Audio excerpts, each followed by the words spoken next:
എല്ലാവർക്കും തിരുവരങ്ങിലേക്ക് സ്വാഗതം. ബൈബിൾ പഠിക്കാൻ ഇഷ്ടമാണോ? ഇന്ന് നമ്മൾ പഠിക്കുന്നത് സംഖ്യയുടെ പുസ്തകം 21-ാമത്തെ അധ്യായത്തിൽ മോശ ഒരു പിച്ചള സർപ്പത്തെ ഉയർത്തിയ സംഭവം വിവരിക്കുന്നുണ്ട്.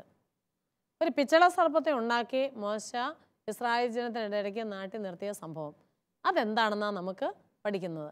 നമുക്കൊന്ന് പ്രാർത്ഥിച്ചിട്ട് തുടങ്ങാം. നമുക്കൊന്ന് പ്രാർത്ഥിക്കാം. സ്നേഹനാഥനായ ഈശോയെ, അങ്ങേ ഞങ്ങൾ ആരാധിക്കുന്നു, സ്തുതിക്കുന്നു, മഹത്വപ്പെടുത്തുന്നു.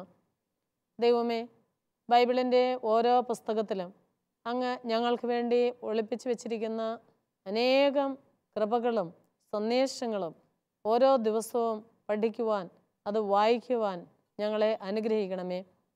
ബൈബിളിലെ ഓരോ കഥാപാത്രങ്ങളിലൂടെയും ഓരോ വചനത്തിലൂടെയും അങ്ങ് ഓരോ ദിവസവും പുതിയ പുതിയ സന്ദേശങ്ങൾ ഞങ്ങൾക്കായിട്ട് നൽകുന്നത് മനസ്സിലാക്കുവാനും അങ്ങനെ ഞങ്ങളുടെ ജീവിതത്തെ ക്രമീകരിക്കുവാനും ഞങ്ങളുടെ ജീവിതത്തെ അങ്ങയുടെ ജീവിതത്തോട് ചേർത്ത് വയ്ക്കുവാനും വേണ്ട കൃപയും അനുഗ്രഹവും ഞങ്ങൾക്ക് നൽകണമേ.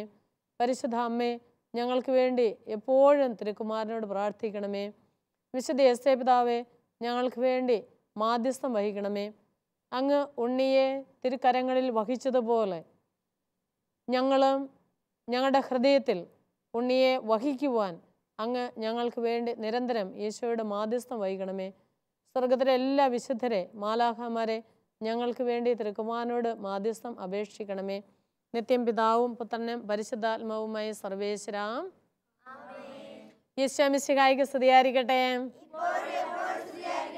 നിങ്ങൾ രണ്ട് സൈഡിലും ഉള്ളവർക്ക് ഒന്ന് സ്തുതി ചൊല്ലിക്കേ.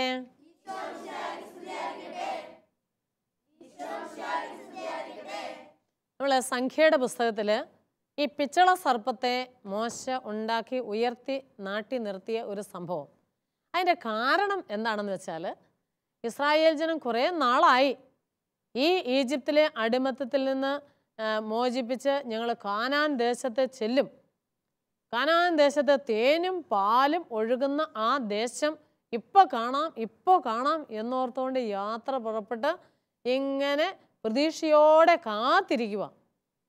അങ്ങനെ മരുഭൂമിയിലൂടെ യാത്ര ചെയ്യുന്ന സമയത്ത് ഇവർക്ക് ഒരുപാട് ദുരിതങ്ങൾ ഉണ്ടാകുന്നുണ്ട്.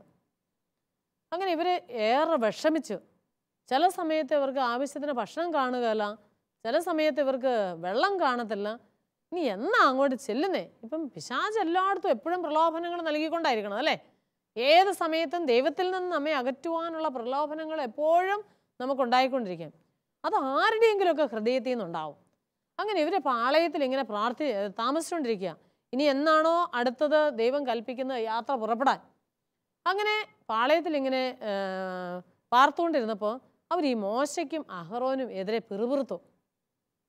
അവരിങ്ങനെ പറഞ്ഞു, എന്നാ നമ്മളൊന്ന് പോകുന്നേ? ഓ, ഇങ്ങനെയുണ്ടോ? ഇവിടെ നല്ല ഭക്ഷണം പോലുമില്ല. അപ്പോൾ ഒരാൾ പറയാം, ഒയ്യോ, ആ ഈജിപ്തിലെ ഇറച്ചി അതിനെന്ത് സ്വാദായിരുന്നു. അപ്പം എല്ലാവരുടെ നാവിലേക്ക് ആ ഈജിപ്തിൽ അവർ കഴിച്ച ആ ഇറച്ചിയുടെ സ്വാദ് വന്നു. അപ്പം ഒരാൾ പറയുകയാണേ, ഓ, ആ ഇറച്ചി ഒന്നും വേണ്ടായിരുന്നു, ആ ഇറച്ചി ഉണ്ടാക്കിയ ചട്ടി ഒന്ന് വടിക്കാൻ പോലും കിട്ടിയാൽ മതിയായിരുന്നു. അടുത്തയാൾ പറയാം, ഓ, ഇവിടെ ഈ വിലകെട്ട അപ്പം തിന്ന് മടുത്തു, ഈ മന്നായും കാടപ്പക്ഷി ഇത് തന്നെ വീണ്ടും വീണ്ടും തിന്ന് മടുത്തു, ഒരു വ്യത്യസ്തമായൊരു ഫുഡ് ഇവിടെ കിട്ടാനേ ഇല്ല, ഈ ഭക്ഷണം കഴിച്ച് ഞങ്ങൾ അങ്ങ് മടുത്തു പോലെ. അടുത്തയാൾ, ഓ, ഇത് ആർക്ക് വേണം? ഈ മോശ എന്താ ഒരു നല്ല ഭക്ഷണം, എന്തിനാ നമ്മളെ ആ ഈജിപ്തിൽ നിന്ന് മോചിപ്പിച്ചത്? അപ്പോൾ അടുത്തയാൾ പറയുകയാണേ, അടിമവേല ചെയ്താൽ എന്താ, നമുക്ക് നല്ല ഭക്ഷണം വൈകുന്നേരം കിട്ടുമായിരുന്നല്ലോ. ഇങ്ങനെ ഇവർ മാറി എപ്പോഴും മോശയ്ക്കെതിരെ ഇങ്ങനെ പിറുപിറുത്തുകൊണ്ടിരുന്നു. കർത്താവിനെതിരെയും പിറുപിറുക്കാൻ തുടങ്ങി. അങ്ങനെ ഇരിക്കുമ്പോൾ ഇവരുടെ ഇടയിലേക്ക് മോശ വന്നു. അപ്പോൾ മോശയോട് ഇവർ പറഞ്ഞു, നീ എന്തിനാ ഞങ്ങളെ അവിടുന്ന് ഇങ്ങോട്ട് കൊണ്ടുവന്നത്? എവിടെയാ നിന്റെ തേനും പാലും ഒഴുകുന്ന ആ ദേശം? അല്പം തേനോ പാലോ ഒന്നും വേണ്ടായിരുന്നു, അല്പം കുടിവെള്ളം തന്നാൽ മതിയായിരുന്നു. ആ ഈജിപ്തിലെ ഇറച്ചിച്ചട്ടി അത് ഓർക്കുമ്പോഴാ സങ്കടം. ഇങ്ങനെയൊക്കെ ഇവർ മാറി മോശയോട് ശണ്ട കൂടാൻ തുടങ്ങി. അപ്പോൾ മോശ ഇങ്ങനെ ദൈവത്തോട് പ്രാർത്ഥിച്ചു, ഈ ഇസ്രായേൽ ജനം, ഈ ജനം മോശയ്ക്ക് സങ്കടം വരുക. ഇവർ എല്ലാ ദിവസവും എന്തുമാത്രം അത്ഭുതങ്ങൾ കണ്ടാലും ഇവർ വീണ്ടും ദൈവത്തിനെതിരെ പിറുപിറുക്കുന്നല്ലോ എന്ന് ഓർത്തുകൊണ്ട് അങ്ങനെ മോശയ്ക്ക് സങ്കടം വന്നു. മോശയും ദൈവത്തോട് പ്രാർത്ഥിച്ചു, എത്രയും പെട്ടെന്ന് ഇവരെ ആ തേനും പാലും ഒഴുകുന്ന ദേശത്തേക്കൊന്ന് കൊണ്ടുപോയാൽ മതിയായിരുന്നു. ഇവർ മോശയെ വേദനിപ്പിച്ചപ്പോഴും ദൈവത്തിനെതിരെ പിറുപിറുത്തപ്പോഴും ഇതെല്ലാം സ്വർഗത്തിലിരുന്നുകൊണ്ട് ആര് കേൾക്കുന്നുണ്ട്? ദൈവം ഇതെല്ലാം കേട്ടുകൊണ്ടിരിക്കുക അല്ലേ. അങ്ങനെ അവരിങ്ങനെ നോക്കി, ദൂരോട്ട് നോക്കിയപ്പോൾ അവർ പറയാ, എടാ അഗ്നേയ സർപ്പങ്ങൾ ഇതാ വരുന്നു, കൂട്ടം കൂട്ടമായിട്ട് വരുന്നുണ്ടല്ലോ, അഗ്നേയ സർപ്പങ്ങൾ ഇതാ വരുന്നു. അവർ ഓടി. അഗ്നേയ സർപ്പങ്ങളുടെ അടുക്കൽ നിന്ന് ഇവർക്ക് ഓടാൻ പറ്റുമോ? സർപ്പങ്ങൾ വന്ന് ഇവരെ എല്ലാം കൊത്തി. അങ്ങനെ സർപ്പങ്ങളുടെ കൊത്തേറ്റ് കുറേ പേര് മരിച്ചു. അപ്പോൾ ഇവർ ഓടി വന്ന് മോശയുടെ അടുക്കലേക്ക്, ഇവർക്ക് വരാനായിട്ട് മോശയുടെ അടുക്കലേക്ക് വരാനുള്ളൂ. മോശേ, നീ ദൈവത്തോടൊന്ന് പ്രാർത്ഥിച്ചേ ഈ അഗ്നേയ സർപ്പങ്ങളെ എല്ലാം ഒന്ന് പിൻവലിക്കാൻ. കാരണം ഇവർ വെള്ളമില്ലാതെ വലഞ്ഞപ്പോഴും അപ്പമില്ലാതെ വലഞ്ഞപ്പോഴും എല്ലാം കർത്താവ് മോശയിലൂടെ അത്ഭുതങ്ങൾ പ്രവർത്തിച്ച് ഇതെല്ലാം മാറ്റിക്കൊടുത്തത്, ഇവരുടെ വിഷമങ്ങളെല്ലാം മാറ്റിക്കൊടുത്ത അനുഭവങ്ങൾ ഇവർക്ക് ധാരാളം ഉണ്ടല്ലേ. പക്ഷേ ഇവരെന്ത് ചെയ്യും? പിന്നെ മോശയ്ക്കെതിരെ, ദൈവത്തിനെതിരെ പിറുപിറുക്കും. അങ്ങനെ മോശയുടെ അടുക്കിലേക്ക് വീണ്ടും ഓടി വന്നു. ആപത്ത് വരുമ്പോഴെല്ലാം ഓടി മോശയുടെ അടുക്കിലേക്ക് വരും. മോശേ, ആഗ്നേയ സർപ്പങ്ങളെ ഒന്ന് പിൻവലിക്കാൻ ദൈവത്തോടൊന്ന് പ്രാർത്ഥിക്കുമെന്ന്. മോശ വീണ്ടും, കാരണം മോശ ജനത്തിൻ്റെ മധ്യസ്ഥനാണ്, ദൈവത്തിൻ്റെ മനുഷ്യരുടെയും ഇടയിൽ കിടന്നുകൊണ്ട് മോശ പ്രാർത്ഥിക്കുക. മോശ വീണ്ടും കർത്താവിൻ്റെ അടുക്കിലേക്ക് പോയി, ദൈവമേ ഈ സർപ്പങ്ങളെ ഒന്ന് പിൻവലിച്ച് ഈ ഇസ്രായേൽ ജനത്തെ ഒന്ന് രക്ഷിക്കുക, എത്ര പേരാ മരിച്ചു വീഴുന്നത്. മോശയ്ക്ക് അപ്പോൾ തന്നെ ദൈവത്തിൻ്റെ അരുളപ്പാട് കിട്ടി. മോശേ, നീ ഒരു പിച്ചള സർപ്പത്തെ ഉയർത്തി നിർത്ത്, നീ ഒരു പിച്ചള സർപ്പത്തെ ഉണ്ടാക്കി നിർത്ത്.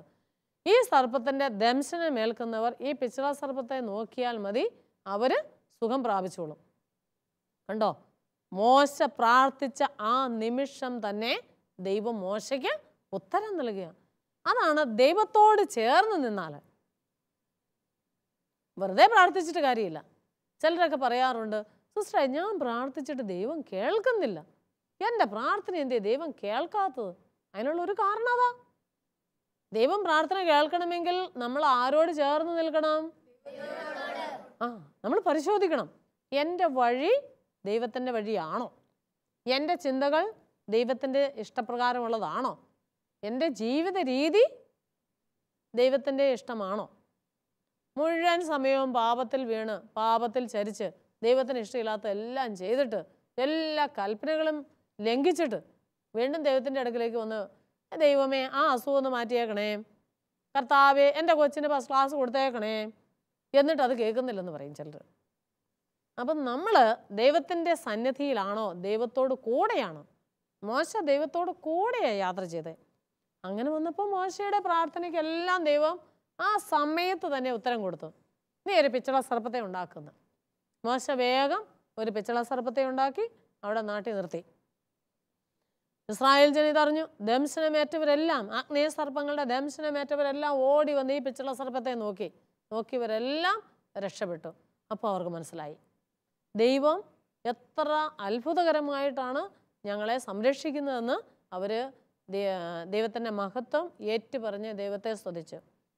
പക്ഷേ ഇസ്രായേൽ ജനത്തിൻ്റെ കാര്യം പിന്നെയും വായിക്കുമ്പോൾ നമുക്കറിയാം, പിറ്റേ ദിവസം അവരിതെല്ലാം മറക്കും, വീണ്ടും ദൈവത്തിനെതിരെ പാപം ചെയ്യും. ഇസ്രായേൽ ജനം അങ്ങനെയായിരുന്നു അല്ലേ? നമ്മളോ? അവരിൽ നിന്ന് വലിയ വ്യത്യാസം ഉണ്ടോ നമുക്ക്? ഇല്ല. അപ്പം ഇതൊക്കെ പഠിക്കുമ്പോഴാണ് നമ്മളതും ഒന്ന് ചിന്തിക്കേണ്ടത്. എന്തായാലും ഇത് ഈ ആഗ്നേയ സർപ്പങ്ങളുടെ വരവും മോശ ഒരു പിച്ചള സർപ്പത്തെ ഉണ്ടാക്കിയതും ജനം പിറുപിറുക്കുന്നതും എല്ലാം നമുക്കൊരു സ്കിറ്റ് കളിക്കാൻ പറ്റുകയല്ലേ? നിങ്ങളിൽ കുറച്ച് പേര് ജനമാകണം, മോശയാകണം, പിന്നെ പിച്ചള സർപ്പത്തെ ഉണ്ടാക്കി അത് നാട്ടി നിർത്തണം, ദംശനമേറ്റവരത് അങ്ങനെ ഒരു സ്കിറ്റൊക്കെ എഴുതി ഉണ്ടാക്കാവല്ലോ. അതിന് ഡ്രസ്സൊക്കെ കൊണ്ടുവന്നിട്ടുണ്ടോ? ഉണ്ട്. നമ്മുടെ കൂട്ടുകാർ കളിക്കുന്ന സ്കിറ്റ് നമുക്ക് ഈ സമയം കാണാം.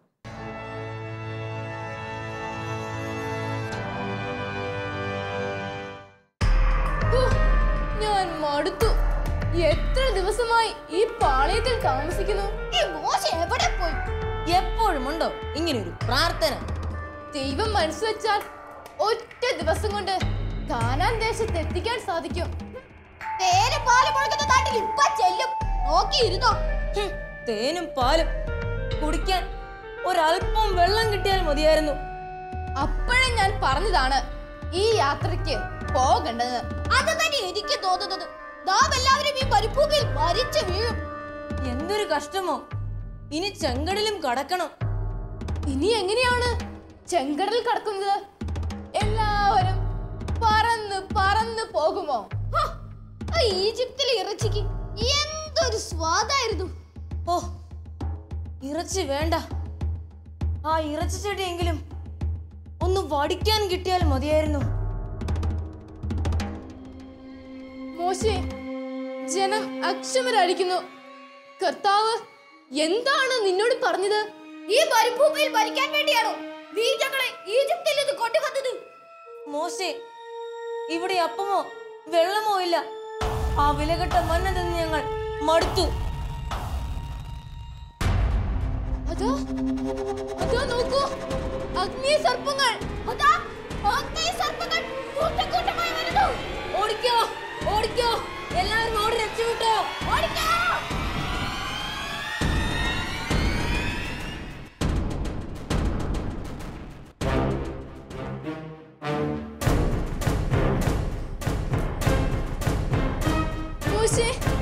മോശേ, ഈ അഗ്നിയെ സർപ്പങ്ങളുടെ ദംശനമേറ്റ് എല്ലാവരും മരിക്കുന്നു.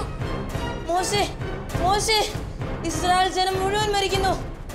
കർത്താവിനെതിരെ സംസാരിച്ചു ഞങ്ങൾ പാപം ചെയ്തു പോയി.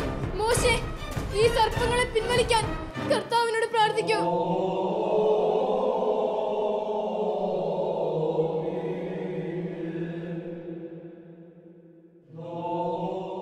മോശെ ഒരു പിച്ചള സർപ്പത്തെ ഉണ്ടാക്കി വടിയിൽ ഉയർത്തി നിർത്തുക. ദംശനമേൽക്കുന്നവർ അതിനെ നോക്കിയാൽ മരിക്കുകയില്ല.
സ്കിറ്റ് എല്ലാവർക്കും ഇഷ്ടമായോ?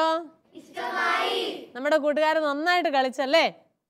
അപ്പോൾ ഇതുപോലെ ഇനിയും നിങ്ങൾക്ക് സ്കൂളിലും വേദപാഠ ക്ലാസ്സുകളിലും ഒക്കെ ഇതുപോലെയുള്ള ബൈബിൾ സ്കിറ്റ് നിങ്ങൾക്ക് കളിക്കാൻ പറ്റുകയല്ലേ? പറ്റും. ഇപ്പോൾ ജനം മോശയ്ക്കെതിരെ പിറുപിറുത്തു അല്ലേ? അപ്പോൾ മോശ എന്താ ചെയ്തേ? മോശ അവരോട് വഴക്കുണ്ടാക്കാൻ പോയോ? അവരോട് സമാധാനം പറയാൻ പോയോ? അവരെ ഉപദേശിക്കാൻ പോയോ? ഞാനൊന്ന് ചോദിക്കട്ടെ, നമ്മളുടെ ജീവിതത്തിലും നമുക്കെതിരെ ചിലപ്പോൾ ആരെങ്കിലുമൊക്കെ പിറുപിറുക്കാറില്ലേ? ഞാൻ എൻ്റെ ഒരു ജീവിതാനുഭവം പറയാം. ഞാനിന്ന് ഒരു സ്കൂളിലെ ഹെഡ് മിസ്ട്രസ്സായിട്ടാണ് ജോലി ചെയ്യുന്നത്. എൻ്റെ ഓഫീസിലേക്ക് കടന്നു വരുന്ന അധികം കുട്ടികൾക്കും പറയാനുള്ള പരാതി, ടീച്ചറെ അവരെൻ്റെ കുറ്റം പറഞ്ഞു, അവൾ എന്നെക്കുറിച്ച് ചീത്ത പറഞ്ഞു, അവർ എന്നോട് കൂട്ടുകൂടുകയെന്ന് പറഞ്ഞു. ഇനി എന്തെങ്കിലും തെറ്റിന് ആരെയെങ്കിലുമൊക്കെ പിടിക്കപ്പെട്ടാൽ അവർ പറയുന്നതെന്നാ, ടീച്ചറെ എൻ്റെ ആ കൂട്ടുകാരൻ പറഞ്ഞിട്ടാണ് ഞാനത് ചെയ്തത്, അല്ലെങ്കിലോ ടീച്ചറെ അവളും അത് തന്നെ ചെയ്തു. അപ്പം എനിക്കിട്ട് അടിക്കുവാണെങ്കിൽ ആർക്കിട്ടൂടെ അടിക്കണം? അവൾക്കിട്ടൂടെ അടിക്കണം. എനിക്ക് കിട്ടുന്ന ശിക്ഷ ആർക്കൂടെ കിട്ടണം? അവൾക്കൂടെ കിട്ടണം. പക്ഷേ മോശ അങ്ങനെ വല്ലതും പോയോ? മോശ നീ എന്തിനാ ഞങ്ങളെ ഇങ്ങോട്ട് കൊണ്ടുവന്നേ, ഇവൻ കണ്ടില്ലേ നമ്മളെ കഷ്ടപ്പെടുത്തുന്നത് എന്നൊക്കെ പറഞ്ഞിട്ട് അവരോട് എന്തെങ്കിലും ചോദിക്കാൻ മോശ പോയോ? മോശ ആരുടെ അടുക്കലേക്കാ പോയത്? ഒന്ന് ആത്മശോധന ചെയ്താൽ നമ്മളെക്കുറിച്ച് മറ്റുള്ളവർ കുറ്റം പറഞ്ഞപ്പോൾ നമ്മൾ അവർക്ക് വേണ്ടി കൂടി പ്രാർത്ഥിക്കാൻ ഒരു ദിവസം പള്ളിയിലേക്ക് പോയേക്കാം കൂടുതലായിട്ട്, അല്ലെ 1 മണിക്കൂർ ഇന്ന് അവർക്ക് വേണ്ടി പ്രാർത്ഥിക്കാം എന്ന് തീരുമാനിച്ചിട്ടുണ്ടോ ആരെങ്കിലും? ഇല്ല, അല്ലേ? അങ്ങനെ നമുക്ക് തീരുമാനിക്കാൻ ഇതുവരെ സാധിച്ചിട്ടില്ല. എന്നാൽ ഇന്ന് മുതൽ നമുക്കെതിരെ ആരെങ്കിലും കുറ്റം പറഞ്ഞാൽ നമ്മുടെ ദോഷം ഉള്ളതോ ഇല്ലാത്തതോ ഒക്കെ ആയിക്കോട്ടെ, മോശയുടെ ഇല്ലാത്ത കുറ്റമല്ലേ അവർ പറഞ്ഞത്, നമുക്കുള്ള കുറ്റവും പറയാം ഇല്ലാത്ത കുറ്റവും പറയാം. എങ്ങനെ പറഞ്ഞാലും നമുക്ക് അവർക്ക് വേണ്ടി പ്രാർത്ഥിക്കും എന്നൊരു പ്രതിജ്ഞ എടുക്കാവോ? നമ്മളെ ഇഷ്ടമില്ലാത്തവർ കാണും, ചിലപ്പോൾ നമുക്ക് തോന്നലായിരിക്കും, ആയിക്കോട്ടെ എന്തെങ്കിലും ആയിക്കോട്ടെ, നമ്മളെ കുറ്റപ്പെടുത്തുകയോ നമ്മുടെ ദോഷവശങ്ങൾ പറയുകയോ ഒക്കെ ചെയ്താൽ നമ്മൾ അവർക്ക് വേണ്ടി പ്രാർത്ഥിച്ചാൽ ദൈവം നമുക്ക് കൃപ തരും, ദൈവം നമുക്ക് അനുഗ്രഹം തരും. അപ്പം പിന്നെ ആ സങ്കടം നമ്മുടെ മനസ്സിൽ കാണുമോ? ഇല്ല. ഇങ്ങനെയാ ബുദ്ധിയുള്ളവർ ചെയ്യുന്നത്, ഇങ്ങനെയാ ബൈബിൾ പഠിക്കുന്നവർ ചെയ്യുന്നത്. എൻ്റെ കുറ്റം പറയുകയാണോ പറഞ്ഞോട്ടെ, ഞാൻ അവർക്ക് വേണ്ടി കൂടി ദൈവസന്നിധിയിൽ പോയി പ്രാർത്ഥിക്കാം. അപ്പം ഇനി മുതൽ അങ്ങനെ ആരെങ്കിലും നമ്മളെ കുറ്റപ്പെടുത്തി നമുക്ക് ദോഷം പറഞ്ഞു എന്ന് പറഞ്ഞാൽ പിറ്റേ ദിവസം നിങ്ങൾ പള്ളിയിൽ പോകണം. അന്ന് പള്ളിയിൽ പോകാനിരുന്ന ദിവസം അല്ലെന്ന് വിചാരിച്ചാൽ ഞായറാഴ്ചയല്ല പരീക്ഷയുണ്ട് ഇന്ന് പള്ളിയിൽ പോകണില്ല എന്ന് വിചാരിച്ചിരിക്കുക. അപ്പോൾ നിങ്ങൾ ഓർക്കണം, കുറ്റം പറഞ്ഞാൽ പിറ്റേ ദിവസം എന്ത് ചെയ്തോണം? പള്ളിയിൽ പോകണം. എന്നിട്ട് കുറ്റം പറഞ്ഞവർക്ക് വേണ്ടിയിട്ട് എന്ത് ചെയ്യണം? പ്രാർത്ഥിക്കണം. അപ്പം ദൈവം മോശ പ്രാർത്ഥിച്ചതുപോലെ നമ്മുടെ പ്രാർത്ഥനയും കേട്ട് അവർക്കും നമുക്കും അനുഗ്രഹം തരും. കണ്ടോ, മോശ ദൈവസന്നിധിയിലേക്ക് പോയപ്പോൾ ഇസ്രായേൽ ജനത്തിനും അനുഗ്രഹം കിട്ടി, മോശയ്ക്കും. അതല്ലേ നല്ലത്. ഇനി മറ്റൊരു കൃപയുള്ളത്, മോശ കണ്ടോ ദൈവത്തിൻ്റെ സ്വരം എപ്പോഴും കേട്ടോണ്ടിരുന്നു, അല്ലേ? വടിയെടുക്ക്, പാറയിലടിക്ക്, പിച്ചള സർപ്പത്തെ ഉണ്ടാക്ക്, കണ്ടോ. അപ്പം മോശ എപ്പോഴും ദൈവവുമായിട്ട് ഇങ്ങനെ ഒരു കൂട്ടുകാരെ പോലെ വർത്തമാനം പറഞ്ഞുകൊണ്ടിരുന്നു, അല്ലേ? അതിനൊരു സാധ്യത നമുക്കുമില്ലേ? നമ്മൾ ക്രിസ്മസിനൊക്കെ ഒരുങ്ങുമ്പോൾ നമുക്കറിയാം ദൈവം മനുഷ്യനായിട്ട് അവതരിച്ചതാ, അല്ലേ? തൻ്റെ ഏകജാതനെ നൽകുവാൻ തക്കവിധം ദൈവം ലോകത്തെ അത്രമാത്രം സ്നേഹിച്ചെന്നാ യോഹന്നാൻ ശ്ലീഹ പറയുന്നത്. അപ്പോൾ ദൈവം തന്നെ മനുഷ്യനായി ഉണ്ണിയായിട്ട് നമ്മുടെ ഹൃദയത്തിൽ പിറക്കുന്നുണ്ട്, നമ്മുടെ ഹൃദയത്തിൽ അപ്പമായിട്ട് എല്ലാ ദിവസവും വരുന്നുണ്ട്. അപ്പോൾ മോശയെക്കാളും എത്രയോ അടുത്താ നമ്മുടെ ഈശോ ഇന്ന് നമ്മോടൊപ്പം ഉള്ളത്. പക്ഷെ ആ മോശയുടെ ഒരു അനുഭവം നമുക്കുണ്ടോ? പലപ്പോഴും വായിക്കുമ്പോൾ നമുക്ക് തോന്നും, അല്ലേ, ഓ മോശയും ദൈവം എന്ത് കൂട്ടായിരുന്നു. ആ ഒരു കൂട്ടിനുള്ള സാധ്യത ഇന്ന് നമ്മുടെ മുമ്പിൽ ഉണ്ടോ? നമുക്ക് ഈശോയോട് കൂട്ടുകൂടാനുള്ളൊരു സാധ്യതയില്ലേ? അങ്ങനെയാണെങ്കിൽ മോശയും ദൈവവും കർത്താവും തമ്മിൽ വർത്തമാനം പറഞ്ഞതുപോലെ എൻ്റെ ഈശോയോട് എനിക്കൊന്ന് വർത്തമാനം പറഞ്ഞുകൂടെ? പറ്റും. നമുക്കൊന്ന് പ്രാർത്ഥിക്കാം, അല്ലേ? നമുക്ക് ആ കൃപയ്ക്ക് വേണ്ടി പ്രാർത്ഥിക്കാം. സിസ്റ്റർ ചൊല്ലിത്തരുന്ന പ്രാർത്ഥന ഏറ്റു ചൊല്ലുക. എൻ്റെ ഈശോയെ, എൻ്റെ നല്ല ഈശോയെ, എൻ്റെ കൂട്ടുകാരനായ ഈശോയെ, എൻ്റെ കൂടെ എപ്പോഴുമുള്ള ഈശോയെ, എൻ്റെ ഹൃദയത്തിൽ വസിക്കുന്ന ഈശോയെ, അപ്പമായിട്ട് എന്നിലേക്ക് എഴുന്നള്ളി വരുന്ന ഈശോയെ, അങ്ങേ ഞാൻ ആരാധിക്കുന്നു, സ്തുതിക്കുന്നു, മഹത്വപ്പെടുത്തുന്നു.